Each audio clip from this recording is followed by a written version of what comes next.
Hello friends, मैं इस video के अंदर आपको स्वागत करता हूं। और इस बार हम पिछले वीडियो की तरह जिस तरह से हमने ना जो भी टॉपिक्स हमने पढ़े थे, जैसे वर्गमूल हो गया, घनमूल हो गया और बाकी के जो भी और टॉपिक्स देखे थे, जैसे फॉर एग्जांपल स्क्वायर की शॉर्ट ट्रिक्स निकालना और ये सब चीज़ें, उन सबको अपन ने जितना हो सकता था कि अपन ने डिटेल में पढ़ने की पूरी पूरी कोशिश करी थी। और जो भी मैं उसमें समझा सकता था मैंने आपको डिटेल में समझाया, जिसमें डिवाइडेशन के बारे में, मल्टीप्लिकेशन के बारे में, बोर्ड मास के बारे में, ये सारी डिटेल मैंने आपको उसमें समझाई थी। अब वो जो चीज़ें होंगी ना, उससे क्या होगा, अब थोड़ा सा आपको क्वेश्चन करने के अंदर थोड़ी सी हेल्प मिलेगी। और सबसे बड़ी बात है, आज जो मैं शुरू करने वाला हूँ, मैं स्टार्ट करने वाला हूँ नंबर सिस्टम। नंबर सिस्टम का मतलब होता है संख्या पद्धति। संख्या पद्धति का मतलब क्या होता है?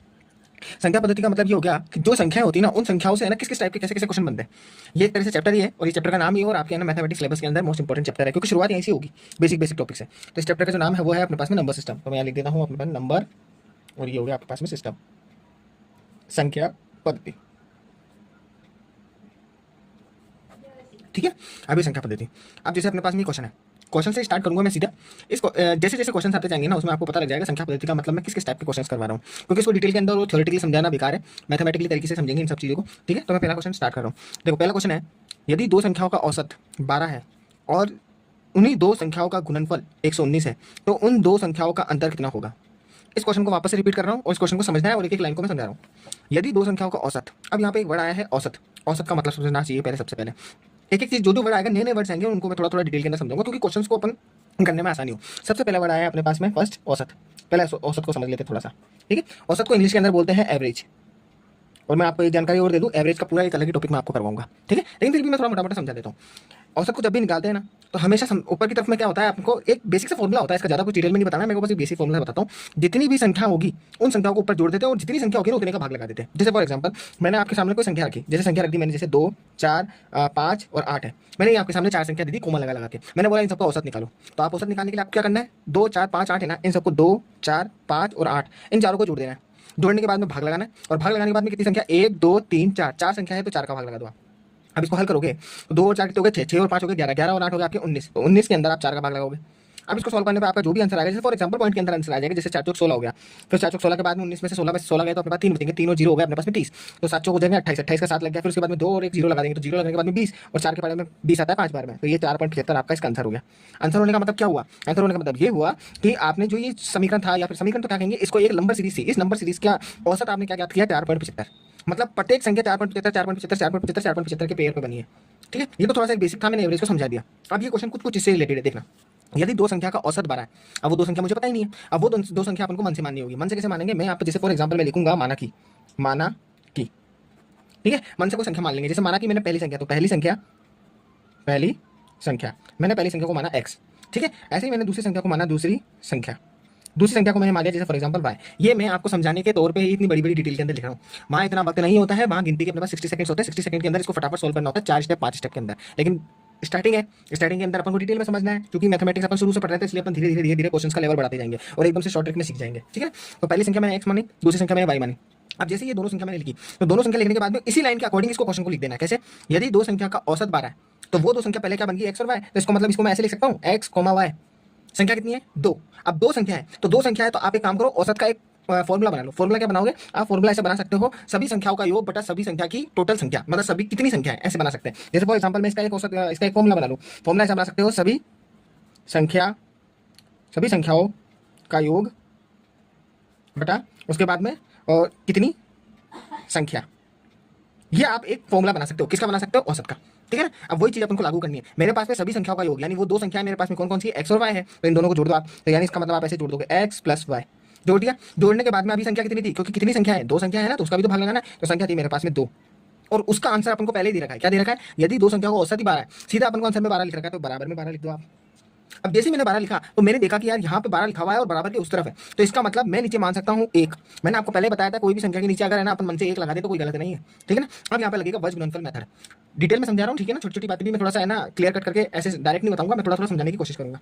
अब जैसे इसके अंदर लगेगा वज्र गुणनफल विधि। वज्र गुणनफल विधि क्या बोलती है, नीचे वाले को यानी क्रॉस में इसको इससे मल्टीप्लाई करेंगे और इसको इससे मल्टीप्लाई करेंगे। मल्टीप्लाई का मतलब गुना। कैसे करेंगे, एक को इससे गुना करूंगा तो ये का ये आएगा, x प्लस y आएगा, बराबर में इसको इससे गुना करूंगा तो 12 को 2 से गुना करूंगा तो 12 दूनी 24, तो ये 24 आ गया। कुल मिला के मेरे पास में प्रथम समीकरण आ गया, इसको समीकरण नंबर 1 नाम दे दिया। ठीक है, अब समीकरण नंबर 1 नाम देने के बाद में उसके बाद में दूसरी लाइन पढ़नी है। वो बोल रहा है उन्हीं दो संख्याओं का गुणनफल। अब गुणनफल का मतलब होता है गुणा। ठीक है ना, तो उन्हीं दो संख्या का, वो दो संख्या कौन सी थी मेरे पास में, x और y। तो यही दो संख्या का यानी x इंटू वाई का जो गुणनफल है ना, ये तो अपने पास में है ना, ये वाला काम जो हुआ ना इस क्वेश्चन के अकॉर्डिंग तो स्टेप 1 कंप्लीट किया मैंने, और इस क्वेश्चन के अकॉर्डिंग है ना मैं स्टेप 2 कंप्लीट करूंगा, ठीक है ना। x इंटू वाई, तो इसका मतलब x इंटू वाई यानी दोनों का जो गुणनफल होगा ना, वो दोनों का गुणनफल मेरे पास में दे रखा है 119, ठीक है। ये मेरे पास में ऑलरेडी इक्वेशन बनी हुई है, मतलब ये बनी चुकी है, इसको क्यों आप सॉल्व नहीं कर सकते, इसके अंदर अभी कुछ नहीं कर सकते, तो ये इक्वेशन नंबर 2 बन गई। अब इन दोनों इक्वेशन से है ना आपको कुछ ऐसी ट्रिक लगानी है या फिर ऐसा मेथड लगाना है या कुछ फॉर्मुला लगाना है या कुछ भी लगाओ आप, इन दोनों का यूज करके आप है ना सीधा फाइनल आंसर निकालो, और उस आंसर जो भी आपका आंसर आएगा वो आपको देखना है इस ऑप्शन में है क्या। ऑप्शन दे रखा है 7, 6, 10 और 8 दे रखा है। अब आप कोई भी मेथड लगाओ। अब मेथड लगाने के लिए मैं देखूंगा कि यार अपने पास में x प्लस वाई बराबर 24 दे रखा है, x इंटू वाई बराबर में ना अपने पास में 119 दे रखा है, यार इन दोनों के बीच में क्या कर सकते हैं। फिर जैसी ऐसी कंडीशन में आप फंस जाओ ना, जो क्वेश्चन आपको सोल्व नहीं आता तो आपको एडिशन करना पड़ेगा। एडिशन का मतलब मैं ये नहीं बोल रहा हूँ कि प्लस करना है, एडिशन का मतलब अपनी तरफ से कुछ ऐसी चीज जोड़ जुड़ानी पड़ेगी। देखो कैसे मैं काम करना चाह रहा हूँ, जैसे फॉर एग्जांपल है ना x प्लस वाई बराबर में है ना 24 दे रखा है, मुझे इस समीकरण में दिख रहा है यार मैं काम करता हूँ दोनों की तरफ में स्क्वायर लगा देता हूँ, ये मेरी तरफ से एडिशन है। समीकरण 1 के अंदर दोनों तरफ स्क्वायर लगाने पर मैं एक लाइन लिखूंगा बस, समीकरण अपने पास में समीकरण 1 में दोनों तरफ अपने पास में स्क्वायर से, स्क्वायर का मतलब है 2 की घात से गुणा करने पर, यानी स्क्वायर लगाने पर, स्क्वायर लगाने पर, दोनों तरफ स्क्वायर लगाने पर, ठीक है। अब जैसे मैं स्क्वायर लगाऊंगा तो स्क्वायर लगाने के लिए हम क्या करेंगे, दोनों तरफ में स्क्वायर लगाएंगे, तो इसका मतलब यानी x प्लस वाई के ऊपर स्क्वायर होल स्क्वायर और बराबर के अंदर 24 के ऊपर स्क्वायर लगा देंगे। ये 24 के ऊपर स्क्वायर लगा दिया, ये 24 लिखा है, ठीक है। अब 24 के ऊपर स्क्वायर हो गया, x प्लस वाई का स्क्वायर हो गया। अब x प्लस वाई का स्क्वायर हो गया और 24 का स्क्वायर हो गया, तो 24 के स्क्वायर को तो अपन बोल सकते हैं 24 का स्क्वायर मैंने स्क्वायर निकालना सिखाया था। स्क्वायर निकालना कैसे सिखाया था, 24 का जैसे स्क्वायर निकालना है, तो वापस से रिपीट कर रहा हूँ मैं। 4 का स्क्वायर होता है 16, तो 16 की जगह लिख देंगे 6, प्लस का 1 इधर आ जाएगा, अब वो लिखना नहीं है, अब शॉर्ट में चल रहा है। वैसे 24 का स्क्वायर 576 होता है, लेकिन फिर भी मैं आपको सॉल्व करके दिखा रहा हूँ, ठीक है। 4 का स्क्वायर हो गया 16, 16 का अपने पास में 6 आ गया, प्लस का 1, ये अपन ने इमेजिन कर लिया। फिर क्रॉस गुणा करेंगे, 2 चौक 8, 8 दूनी 16, 16 और 1 कितने हो जाएंगे 17, 17 का आखिरी अंक हो गया 7 और 1 ऊपर लगा लेंगे। फिर 2 का स्क्वायर होता है 4, 4 और 1 कितने हो जाते हैं 5, ये 576 आ गया। अब 576 जैसे आया तो x प्लस वाई का होल स्क्वायर, तो ये तो कुछ ऐसा कैसे ही रहेगा, ठीक है। अब जैसे ये रहा ना, तो रहने के बाद में अगला काम क्या करना है, अपन देखेंगे कि यार इसके अंदर है ना स्क्वायर आ रहा है, और इसका मतलब यानी x प्लस वाई का होल स्क्वायर, और ये कुछ सुना सुना लग रहा है, इसका मतलब a प्लस बी का होल स्क्वायर बन सकता है। अब a प्लस बी के होल स्क्वायर के बारे में थोड़ा सा मैं आपको बढ़िया ढंग से बता देता हूँ। जैसे देखो, अगर मैं आपको बोलूँ कि a प्लस बी का होल स्क्वायर, ये 6 क्लास 7 का से फॉर्मूला आने लग जाता है, ये इसको हिंदी में सर्व समीकरण बोलते हैं। तो a प्लस बी का होल स्क्वायर होता है a square plus 2ab plus b का स्क्वायर, ठीक है। ऐसे इसका एक और फॉर्मूला बन सकता है a माइनस बी का होल स्क्वायर बराबर में a square minus 2ab plus b का स्क्वायर, और एक और फॉर्मूला बनता है a माइनस b लेकिन दोनों के ऊपर स्क्वायर, यानी a का स्क्वायर माइनस b का स्क्वायर, और बराबर में एक बार प्लस में एक बार माइनस में। ये 3 फॉर्मूले मेजर हैं, मेजर फॉर्मूले हैं, ठीक है ना। अब अपन क्या करेंगे, इन्हीं फॉर्मूले से एक चीज और सीखेंगे, वो ये सीखेंगे, ये तो हमने सीखे थे 6, 7, 8 क्लास में, 9, 10 तक ये लगभग ये सीखे थे, लेकिन इन दो जो फॉर्मूले है ना, इसका भी एक नया रूप आ चुका है। नया रूप क्या है वो ऊपर देखिए। इसकी बात करूँ सबसे पहले कि a प्लस बी का होल स्क्वायर है, तो इसका दूसरा रूप क्या है, दूसरा रूप ये है, या फिर इसको ऐसे लिख सकते हैं, कैसे लिख सकते हैं, अगर यहाँ प्लस लगा हुआ है तो आप माइनस लगा दो, a माइनस बी का होल स्क्वायर लगा दिया। अब यहाँ माइनस लिखा है ना, तो आपको अगले वाले पे यहाँ पे प्लस लगाना पड़ेगा, ये लगा दिया प्लस, और आपको कुछ भी नहीं करना है, 4ab कर देना है। 4 कॉमन नंबर है, 4ab कर देना है। अगर यहाँ पे a प्लस बी का होल स्क्वायर लिखा है तो आपको लिखना है a माइनस बी का होल स्क्वायर, अगर यहाँ माइनस है तो ये प्लस कर देना, 4ab लिख देना। अब बात करता हूँ इसकी, सेम इसमें उल्टा कर दो, क्या उल्टा कर दो, a माइनस बी का होल स्क्वायर बराबर के अंदर अपने पास में, तो यानी ये हो जाएगा, ये माइनस का है तो इसका प्लस का ले लेंगे, तो इसका मतलब a प्लस बी का होल स्क्वायर हो गया, और उसके बाद में ये प्लस का है तो ये माइनस का, तो यानी यहाँ प्लस आया तो यहाँ माइनस आ जाएगा, और यहाँ 4ab आ जाएगा, और हम यही वाला फॉर्मूला यूज करेंगे क्योंकि इससे कुछ बात बनेगी नहीं, ठीक है। तो अब अपन देखेंगे a प्लस बी का होल स्क्वायर बराबर में a माइनस बी का होल स्क्वायर प्लस 4ab, और ये वाला फॉर्मूला अपन इस्तेमाल करेंगे। अपन पहले कंडीशन देख लेते हैं, यहाँ पे a प्लस बी यानी यहाँ x और y लिखा हुआ है ना, तो आप इमेजिन कर लीजिए यहाँ पे a प्लस बी है, तो मैं इसको ऐसे भी लिख सकता हूँ x प्लस वाई का होल स्क्वायर, तो बराबर में कुछ नहीं, a की जगह पे x मान रहा हूँ, b की जगह पे y मान रहा हूँ, वही सेम x माइनस वाई का होल स्क्वायर प्लस 4x और y, ये वाला इस फॉर्मूले का यूज करना है अपन को, ठीक है। अब देखो ये x प्लस वाई का होल स्क्वायर दे रखा है, और यहाँ पे भी देख लो x प्लस वाई का होल स्क्वायर दे रखा है, तो क्या मैं x प्लस वाई के होल स्क्वायर को क्या मैं ये नहीं लिख सकता, x माइनस वाई का होल स्क्वायर प्लस 4xy, ये लिख सकता हूँ ना। तो यहाँ पे x माइनस वाई यानी x माइनस वाई का होल स्क्वायर, अब यहाँ पे देखो x प्लस वाई का होल स्क्वायर की वैल्यू दे रखी है 576, अब 576 x प्लस वाई की वैल्यू दे रखी है, यानी इसका मतलब ये वाला अपन को दे रखा है x प्लस वाई, तो इसका मतलब मैं ये वाला फॉर्मूला अगर यहाँ पे लगाता हूँ तो इससे बेटर है कि मैं इस फॉर्मूले को ना कन्वर्ट करके मैं इस फॉर्मूले में कन्वर्ट कर लूँ।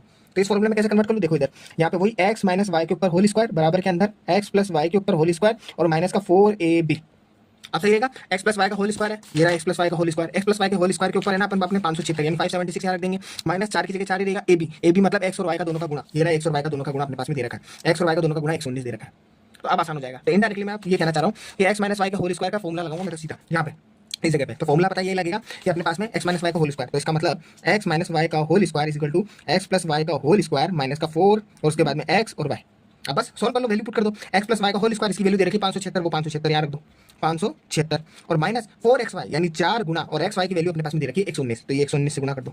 अब गुना करने के बाद बस सॉल्व कर लो, 576 है और 4 को 119 से गुना करना है। अब देखो 4 को 119 से गुना करना है, तो आप इसको इमेजिन करो 19 का पारा 4 बार बोलो, तो 19 का पारा 4 बार बोलेंगे तो अपने पास में आ जाएगा 76 यानी 76, और 76 में 400 जोड़ दोगे तो अपने पास में 476 हो जाएंगे। तो ये हो जाएगा अपने पास में 476 और यहाँ पे 576 तो दे ही रखा है। तो बस इजिकल टू लगाओ, 576 में से 476 गए तो अपने पास में कितने बचेंगे 100।